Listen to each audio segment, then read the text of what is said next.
Hi YouTubes. So I finally did a vision board, which I prefer to call a dream board because I'm a dreamer and it just feels like it falls more in line with the way I think.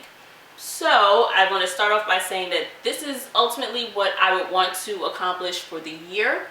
Some of them are a little more, I guess, outlandish, if you will, of a goal for, 350 something, 40 something days worth of 2016, but numbers aren't my thing, by the way. I don't really know how many days are left in the year, but some of them are pretty big, such as, well, actually I think the only one that's actually really big and may not happen this year is this one: 5,000 YouTube subscribers. I'm currently at 73, right? Hey to all 73 of you. If you're not subscribed, make sure you subscribe. Other than that, I felt like this one needed to be something that I guess would be so big for me to accomplish in a year's worth of time. I didn't want it to be something like 1,000 because I felt like that was a lot more attainable, and it would leave me, no reason to really push and grind, right? So what else we got on here? This one. There's no stopping you, only go. That for me is just a reminder that the only thing getting in my way is me.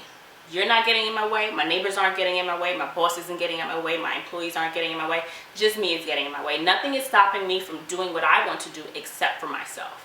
And this is also in line with traveling. I make enough that I can travel. I don't manage my money as well as I should so that I have the funds to travel. If I were to actively better manage my funds, I could travel. I can't necessarily go on, 7 different trips in the year. Also, time off from work doesn't exactly permit such, but there's no reason why I can't make the money that I do make work for me. I'm not rich. I don't make a shitload of money. I don't make any money off of the YouTubes yet, but I get decent pay for my job. There's no reason why I shouldn't be traveling. What else we got here? This one here. This cloud stands up to any storm. Another one of those personal reminders that nothing gets in my way but me. I can get through any obstacle that has been placed in my way, if you will. One of the tough things about being strong is that, and this is kind of like a side note, a little caveat, is that everybody expects you to be able to get through whatever it is you're going through. It's kind of like nobody checks on the strong people. Everybody will kind of check in on the people that they feel may be a little less than capable or less than competent. But when you've already proven, like, I guess it's one of those things where greatness is expected of those that are given much, the Spider-Man quote, you know what I'm talking about. Anyway, it gets kind of difficult to just keep pushing through and to keep, getting over things by yourself. So, this one is my little reminder to myself that even though you may not have the support system that you want yet to kind of balance you and check you out, that it is possible for you to get through it. It's just a little written down in writing, because I love words, that I will be fine. I will persevere, if you will. What else we got? Oh, this one, paid in full. I don't like the little idea of like debt free. That kind of sounds whack. I would prefer to be paid in full. I think it's more in line with my, I don't want to say hood roots because I'm not hood, but urban, if you will, probably sounds a little better.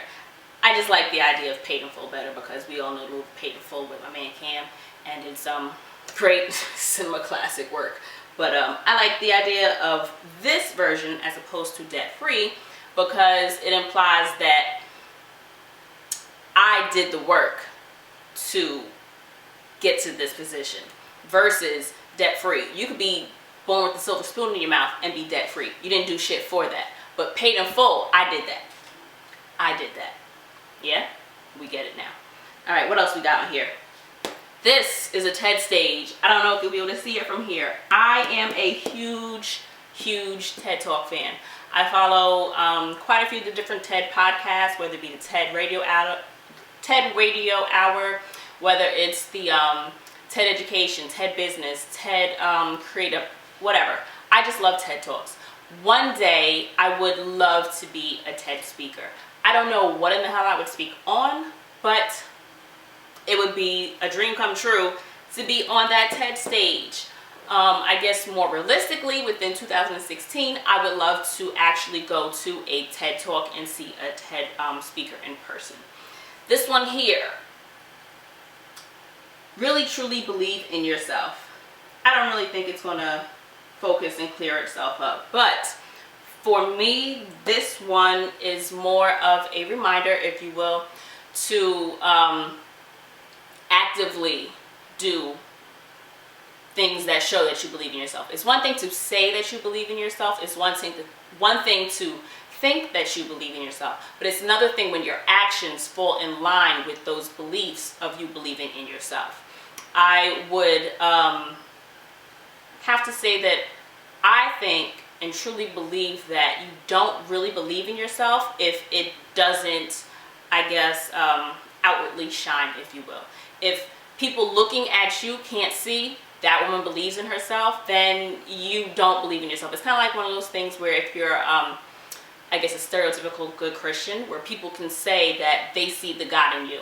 I want people to be able to see the belief in me. I want people to be able to see, like, Shorty really does believe in what she's doing because I'm actively doing the things that I think about. You get what I'm saying? Like, I know that I believe in myself. I think I believe in myself, but I want my actions to match those thoughts and beliefs. Yeah? Yeah. All right. This one. I only do what I want to do. That is an Oprah quote. That was from, I want to say, Fast Company or Inc. interview. One of those two, because I think at this point those are the only two magazines I subscribe to. So that one is a reminder that I have the same 24 that Oprah has. There's no reason why I, with far fewer responsibilities than Oprah, can't accomplish what it is I want to accomplish in a day. Like I said earlier, there is no one in my way except for myself, so there's no reason why I shouldn't be able to accomplish what I set as a goal for the day. So I think that this is also a reminder that I need to set better goals for myself so that I can actively be using my 24 in the most productive ways possible. This one we're going to save for last. Let's jump to Black Girl Magic. I am unapologetically black. You can't miss it. This melanin is popping and this black is oh so beautiful along with this natural. I'm having a great hair day today, okay? Thanks. So I want the world to say when they see me, that's Black Girl Magic. I truly believe that there is a generation of young women that are looking at me and looking what I'm doing and saying, if she did it, I can do it. I don't necessarily think that I will personally be the hand that moves the world, that changes the world, but I truly feel that I can inspire somebody else to do that. That is what I think that my gift is. I think that that is my calling, that I am to inspire, or I am to push those that need that push to do what it is that they're supposed to do. That is my gift. That is what God ordained me to do. Truly what I believe. What else we got on here? This here and this here. This one is more of a, yeah, it's really doing a bad job of zooming in for you. It's more focused on me, but this is a good shot of me, right? Anywho, this one here is a reminder to kind of be at peace where you are. I'm a big fan of nature. You would probably never guess because I'm a city girl. Born in Queens, raised in Queens, lived in Queens my whole life, lived in Long Island for about 5 years, but in a nutshell, brought up around buildings. But I love the outdoors, I love nature, and that one here is a reminder for me to be at peace where I am, to appreciate the beauty that is right in front of me. There are so many God created and natural things in this world that remind us that you can be happy in any place. And I may not always be exactly where I want to be, but it's more of a reminder to stop, pause, think, and appreciate what is right in front of you. And this one here is a lake house. In line with my whole love of nature and love of the outdoors, I ultimately want to own a lake house. It was one of those things where I always saw myself buying a lake house before I actually bought a house. Long story behind that, really not going to get into it now, but it kind of creeps me out because there's the whole somebody would creep up on me and just like try to kill me in my cabin and nobody would ever know. But I would just love the idea of sitting on my wraparound porch or just sitting out in the grass looking up at the stars at night with a glass of wine, or just, you know, rowing out to the middle of the lake and just falling asleep and then rowing back into, you know, cook some fish or some shit. I don't know. I just really like the idea of having a lake house and just being at peace and like serenely alone, just like nobody bothering you. I thrive in solitude. I'm one of those introverts that I can enjoy the company of others, but ultimately I just love being by myself. Alright, so this one, rethink the daily grind, stay on point. It's kind of a reminder to not let having to have a 9-to-5 totally consume my mind. I work a job that affords me the means to live comfortably, and it also funds my dream. That's how I pay for these cameras and the lights, and how I intend to, you know, further develop my production arsenal. I need to buy more lights, and, you know, it paid for my editing software, whatever. Like, I don't want to beat myself up about not being, you know, 100% self-employed. There's nothing wrong with my job. I do good work. I help other people, and it's just a reminder that use what you have to get where you want to be. So it may not be exactly what I want it to be, but it's one of those tools to help me get where I want to be. And there's nothing wrong with it. I can balance the two. So the same way she is staying on point, if you will, I need to focus on being able to do the two. And it will definitely and ultimately, I guess, prepare me to be just high functioning and able to do many things at one time, to juggle a lot of projects at once. And this one here is quite obvious. It says, keep learning. I love to read. I just love consuming information. I think that that's part of why I enjoy TED Talks so much, because it's just informational on so many different things. I listened to a TED Talk on freaking ants, and it actually ended up being something that I threw into a conversation.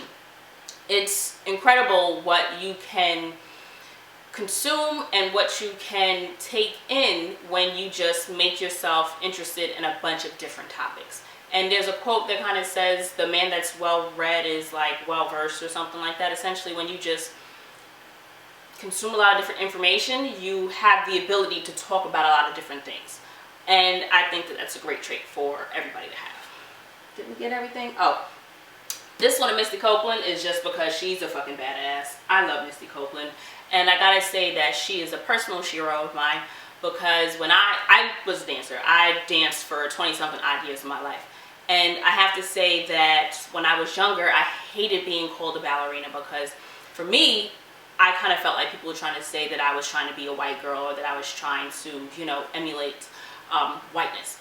And even when I was young, like, I appreciated being black, and I loved being black, and it was just kind of like, well, I'm not trying to be like one of those girls. Just call me a dancer. I don't want to be a ballerina. I don't do ballet. I do modern anyway. I do African. I do hip-hop. I do jazz. All that. So I hated the notion of being called a ballerina.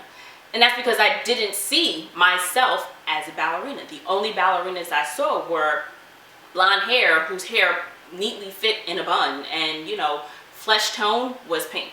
So I never saw ballerinas that looked like me. So I never wanted to be called a ballerina, because I didn't feel represented by what I thought a ballerina was. But Misty Copeland on the scene, and I feel like she is a great role model for so many young girl dancers, because they don't have to be offended by being called a ballerina anymore. Ballerina can encompass any ethnicity, and it can encompass any skin tone, and it's just a feeling of inclusion now. And I thank you to Misty Copeland for that. And it's kind of also a reminder for me, the same way she's not exactly dancing here, she's more modeling here, and it's just like one of those reminders that you kind of have to have your fingers in a lot of different pots. she's a spokesperson for Under Armour and a few other brands, and she's doing the book, and she's on Broadway, and she's doing, you know, all types of speaking engagements. It's once you've gained your platform, share your message. And that's ultimately what I want to do. I don't know what my message would be once I get an actual platform, but I know that I'm one of those people that's interested in a whole bunch of different things, so I don't even see the point in me trying to put my finger exactly on what it would be now, since I'm not exactly there. I prefer to wait until I have more of a platform to see what I've grown to feel strongly about at that point. And I think I've hit on everything except for my personal favorite here. Bing bing. I would love actually to find the Leo to my Piper. I don't want to say I'm a hopeless romantic, but I will forever love, and I'll forever love the show Charmed. That's one of my favorite shows. I've always loved Charmed. I watched it in high school. I rewatched all 8 seasons like recently, and it's one of the greatest, I guess, contributions to mankind, if you ask me. But I love that Piper and Leo had that kind of love that even though they faced hardships, they got through it. Even though Leo lived numerous lifetimes, there was no greater love for him than Piper. And I would love for a man to love me that way. And even though Piper was as strong-willed and as just to the point, and I'm not about that shit as she was, through all of life's tribulations that were thrown at her and through all the different ups and downs in her ridiculously stressful life, Leo was her rock. And even though there were times that they couldn't be together, and even there were times that work got in the way or that life got in the way, she was still able to find that connection and that love for Leo to, you know, kind of be a place of respite for her, if you will. Either way, she was an individual away from Leo, as Leo was an individual away from her. They had that you complete me thing without being dependent on each other. And I really can appreciate that they were both strong characters that complemented each other. And I don't like that whole I need you and you need me, like, I get it. But they were functioning and capable separate of each other, but they just were so much better together. And even though they went through so much shit that was supposed to separate them, I'm really going down a hill here with this. Either way, I would love if 2016 were the year that I found love and I left this whole single girl lifestyle behind. But please recognize that even though I may not be single at some point, there's no way I will not be me. I will still be the very independent and the very strong-minded and the very, what's the word I'm looking for? The very, I don't know. I'm just going to be me. That's the point. So, yep, that's a 2016 dream board because I don't really like the idea of a vision board. So I'm a dreamer. Here it is. I'm finally done. Big thank you to my girl Charmaine, Miss Charmsy, for the extra push to get it done. Both you and Nate inspired me to actually sit down, cut out some pictures, type in some ideas, and get it up there. This is just a beginning for my vision board, for my dream board, because like I said, I'm one of those people that is kind of all over the place. So I know that in time, I'm going to come up with more ideas and I'll just throw them on there. So if you enjoyed this, thumbs up. If you did one for yourself, leave a comment below and let me know some of the things that you are hoping to accomplish for 2016.